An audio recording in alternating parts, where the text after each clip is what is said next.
कुछ लोगों को अक्सर हमने ऐसा कहते सुना है कि कुछ भी भारी खाना खाया, चाय पीने के बाद, कॉफ़ी लेने के बाद या स्पाइसी मील्स लेने के बाद में तुरंत एसिडिटी होना शुरू हो जाती है।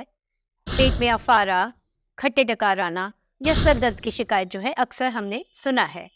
और इसका मुख्य कारण जो है हमारी गट हेल्थ या हमारी डाइजेस्टिव फाइल्स कितनी स्ट्रांग हैं या कितने अच्छे से वो काम कर रही हैं उस पर डिपेंड करता है। गट हेल्थ या हमारी अग्नि या डाइजेस्टिव फाइल्स जितनी अच्छी रहती है उतना हमारा डाइजेशन अच्छा रहता है। और अगर वो वीक होती चली जाती है तो हमारी गट हेल्थ खराब होने की वजह से ये सब इश्यूज आते हैं। तो आइए जानते हैं अपनी आज की इस वीडियो में कि अपनी गट हेल्थ को या अपनी अग्नि को या डाइजेस्टिव फाइल्स को किस तरह से हम हेल्दी रखें या बैलेंस मोड में रखें कि हमें इस तरह के इश्यूज को फेस ना करना पड़े और हमारा स्वास्थ्य भी अच्छा रहे। तो इसी के साथ शुरू करते हैं आज की वीडियो। मैं डॉक्टर अनुपमा शर्मा, आयुर्वेदाचार्य, गर्भ संस्कार कंसल्टेंट एंड योग एक्सपर्ट। गट हेल्थ की हमारे हेल्दी स्वास्थ्य के लिए या हमारी हेल्दी लाइफ के लिए कितनी इम्पोर्टेंस है, ये हम आज थोड़ा सा डिस्कस करेंगे। जैसे ही हम खाना खाते हैं, जैसे ही हमने मुंह से लिया, हमारे स्टमक में या आमाशय में गया, तो हमारे डाइजेस्टिव जूसेस या एंजाइम्स जो है तुरंत एक्टिव होकर आते हैं और उस खाने को पचाने की कोशिश करते हैं। ये हमारे जूसेस यदि बैलेंस में रहते हैं तो हमारा खाना अच्छे से पचता है। खाना अच्छे से पचने के बाद में वो इंटेस्टाइन्स में जाता है। जो हमारे शरीर में एब्जॉर्ब होना होता है वो इंटेस्टाइन्स के विलाय के थ्रू हमारे शरीर में एब्जॉर्ब हो जाता है। और जिसकी ज़रूरत नहीं होती या अनवांटेड या जो हमारे शरीर में वेस्ट प्रोडक्ट्स हैं वो लार्ज इंटेस्टाइन के थ्रू जो है वो फ्लश आउट हो जाते हैं। लेकिन यदि हमारी ये जूसेस या डाइजेस्टिव फायर्स या एंजाइम्स जो है अगर ठीक से नहीं सिक्रीट होते हैं या वो वीक होते हैं तो ये सिस्टम जो है ख़राब हो जाते हैं, जिसकी वजह से ये सब समस्याएं या परेशानियां जो है वो होना शुरू हो जाती हैं। तो इसके लिए जो है हमारी गट हेल्थ का सही रहना या उसका बैलेंस में रहना बहुत ज़रूरी है।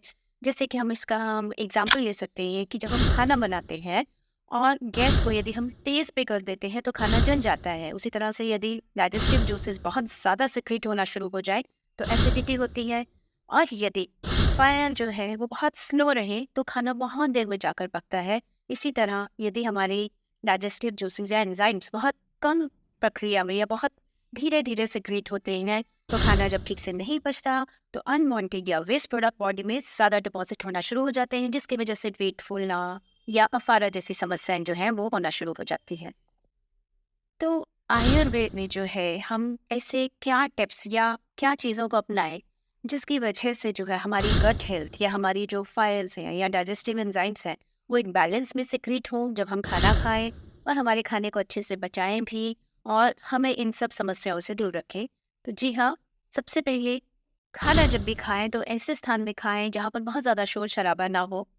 आप फ़ोन को देखते हुए या टीवी देखते हुए खाना नहीं खाइए, क्योंकि जब हमारा ध्यान कहीं और होता है तो हमारे डाइजेस्टिव जूसेस ठीक से सिक्रीट नहीं हो पाते।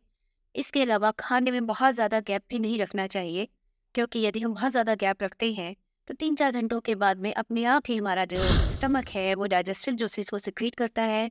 और यदि हम खाना नहीं खाते हैं तो वो जो है हमारे अंदर जो हमारी लेयर्स हैं उसको डिस्टर्ब करना शुरू कर देता है या एसिडिटी जिसको हम बोलते हैं वो होना शुरू हो जाती है।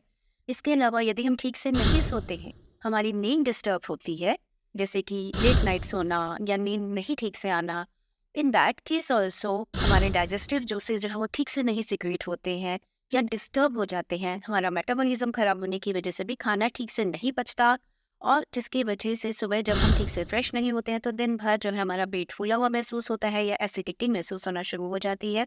फिजिकल एक्टिविटी अपनी डेली रूटीन में ज़रूर इंक्लूड करें, क्योंकि यदि हम फिजिकल एक्टिविटी चाहे वो योगा है, जिम है, वॉक है, हम अगर रेगुलर बेसिस पर करते हैं तो वो भी हमारी गट हेल्थ को बहुत अच्छा रखता है। इसके साथ ही साथ हमारा डाइजेशन या गट हेल्थ अच्छी रहे, हमें भारी खानों से बचना चाहिए, तले भुने पदार्थों से दूर रहना चाहिए, हेल्दी फैट्स को इंक्लूड करना है हमें अपनी डाइट में, जैसे कि देसी घी ले लीजिए, coconut oil, olive oil, these are the good options. And इसके अलावा दिन भर जो है मॉडरेट अमाउंट में पानी का इंटेक भी करते रहिए, ग्रीन टी की फॉर्म में। गर्मियाँ हैं तो आप कोकोनट वाटर, लस्सी, छाछ इनका भी इस्तेमाल कर सकते हैं। रात के समय में हल्का खाना खाना चाहिए, क्योंकि जैसे-जैसे सूर्य ढलना शुरू होता है या सनसेट होता है, हमारा डाइजेस्टिव सिस्टम थोड़ा-सा वीक होना शुरू हो जाता है और उसमें यदि हम भारी खाना खाते हैं या तला भुना या मसालेदार खाते हैं, तो वो पचने में जो है थोड़ा-सा समय लगाता है। तो इसलिए सनराइज़ के साथ हमारा जो मेटाबॉलिज़्म है वो एक्टिव मोड में होता है, सनसेट के साथ हमारा मेटाबॉलिज़्म जो है वो लोअर मोड में या वीक मोड में चला जाता है। यदि इन सब चीज़ों को हम फॉलो करते हैं तो हमारी गट हेल्थ भी अच्छी रहती है और हम स्वस्थ भी रहते हैं। इसके अलावा स्ट्रेस भी एक बहुत बड़ा फैक्टर है हमारी गट हेल्थ को ख़राब करने में या एसिडिटी वाले इश्यूज़ या इन सबको करने में। इसीलिए यदि आपको स्ट्रेस है, नींद ठीक से नहीं आ रही है या इन सब चीज़ों को फ़ॉलो करने के बावजूद भी जो है आप इन तरह की सभी समस्याओं से जूझ रहे हैं, तो अपने पास के आयुर्वेदिक डॉक्टर से ज़रूर सलाह लीजिए एंड स्वस्थ रहिए, प्रसन्न रहिए and adopt Ayurveda for the healthy and the happy life. Thank you.